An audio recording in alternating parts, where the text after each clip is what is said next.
বন্ধুরা, হাসি খুশি রান্নাঘরে সবাইকে অনেক অনেক স্বাগত। বন্ধুরা, আজকে আবার নতুন একটা পর্ব নিয়ে আসলাম। আজকে আমি রান্না করব সর্ষে ইলিশ। সেই জন্য এখন আমি ইলিশ মাছ কেটে দিয়ে পরিষ্কার করে রেখে দিয়েছি। এরপর নুন আর হলুদ একটুখানি, নুন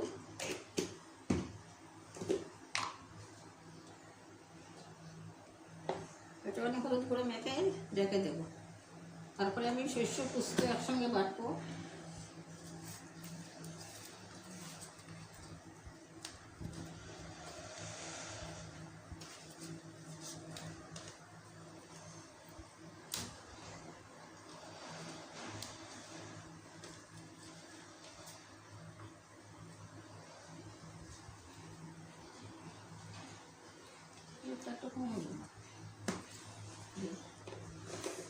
হলুদটা একটু কম হয়ে গেছে বন্ধুরা, সেই জন্য একটুখানি নিলাম।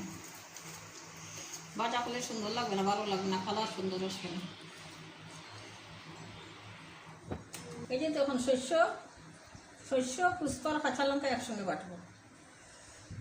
এখন আমি বাটি তারপরে আপনাদেরকে দেখাবো। শস্য পুষ্প আর কাঁচা লঙ্কা একসঙ্গে বেটে রেখেছি, আর এই যে পাটা ধুয়ে জলটাও রেখেছি। এখন আমি জিনিস তো জলটা ফেলবো না। মাছও আমার অনেকক্ষণ হয়ে গেছে, প্রায় 15 মিনিট মাছটা ম্যারিনেট হয়ে গেছে। এখন আমি চুলায় জ্বালিয়ে তরকারিটা বসিয়ে দেবো।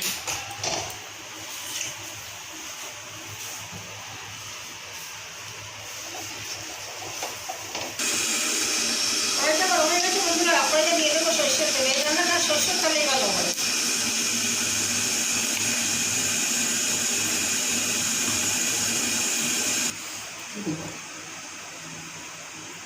ফোড়নে দেবো আমি কালো জিরা, পেঁয়াজ দেবো না। ইলিশ মাছ তো ফ্লেভারটা নষ্ট হয়ে যাবে, সেই জন্য কালো জিরা দেবো।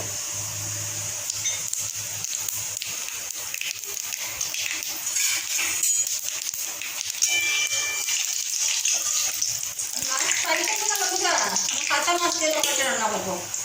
সর্ষে ইলিশ কাঁচা মাছেই ভালো হয়, ফ্রাই করলে ভালো লাগে না। এখন দিয়ে দেবো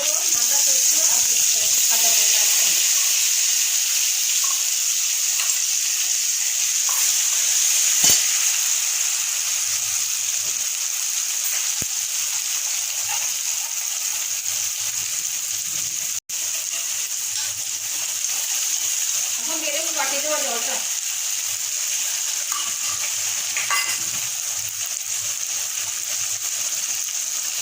খুব অল্প অল্প দিলাম, বেশি দেবো না।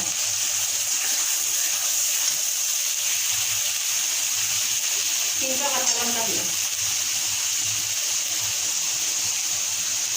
পরিমাণ মতো নুন,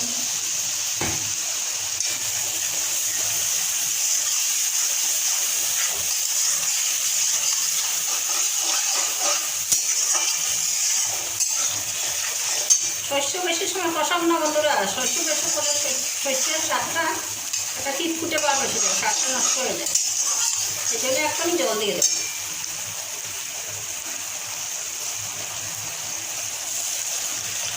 ফুটানো জল দিলাম, জলটা ঝুলটা ফুটে উঠুক, তারপরে একে একে মাছ দেবো।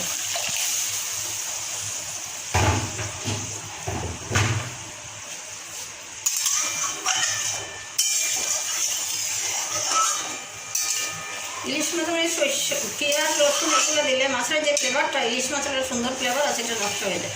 সেই সুগন্ধটা হবে না, ভালো লাগবে খেতে, খারাপ লাগে না, তো সুগন্ধটা হবে। এখন ফুটেও তারপরে আমি মাছ দেবো।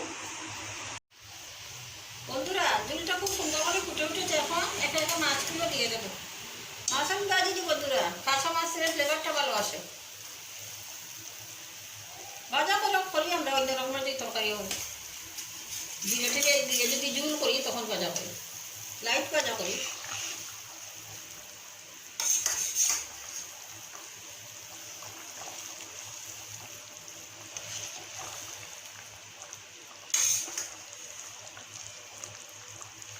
তখন 5 মিনিটের মতো একটুখানি রান্না করবো, তারপরে আপনাদেরকে দেখাবো। তারপর 5 মিনিটে হয়ে যাবে আমার তরকারি, এখন শেষের দিকে। বন্ধুরা, তরকারিটা হয়ে গেছে। এখন আমি ফ্লেম অফ করে 5 মিনিটের জন্য চুলায় বসিয়ে রেখে দেবো। স্ট্যান্ডিং টাইমে রাখবো, তারপরে পরিবেশন করে আপনাদেরকে দেখাবো। এখন আমি ফ্লেমটা বন্ধ করে দিলাম।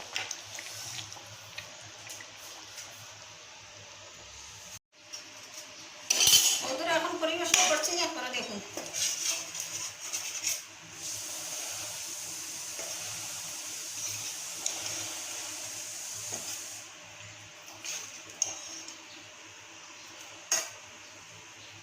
এই যে বন্ধুরা, আমার শস্য ইলিশ একদম রেডি। খুব পাতলা করে করেছি, শরীরের জন্য খুব উপকারী, সেই জন্য আপনারা এইভাবে করে খেয়ে দেখবেন, ভালোই লাগবে। আশা করি তো ভালোই লাগবে। আর যদি আমার রেসিপিটা ভালো লাগে তাহলে লাইক, শেয়ার এবং সাবস্ক্রাইব করবেন। পাশে থাকা বেল আইকনটা একটুখানি প্রেস করে দেবেন, তাহলে আমার দেওয়া ভিডিও সরাসরি আপনাদের কাছে পৌঁছাবে। আজকের মতো এখানেই শেষ করছি। ভালো থাকবেন, সুস্থ থাকবেন, সাবধানে থাকবেন। নতুন বন্ধুদেরকে বলছি, যদি আপনারা এখনও সাবস্ক্রাইব না করে থাকেন তাহলে দয়া করে সাবস্ক্রাইবটা করে দেবেন।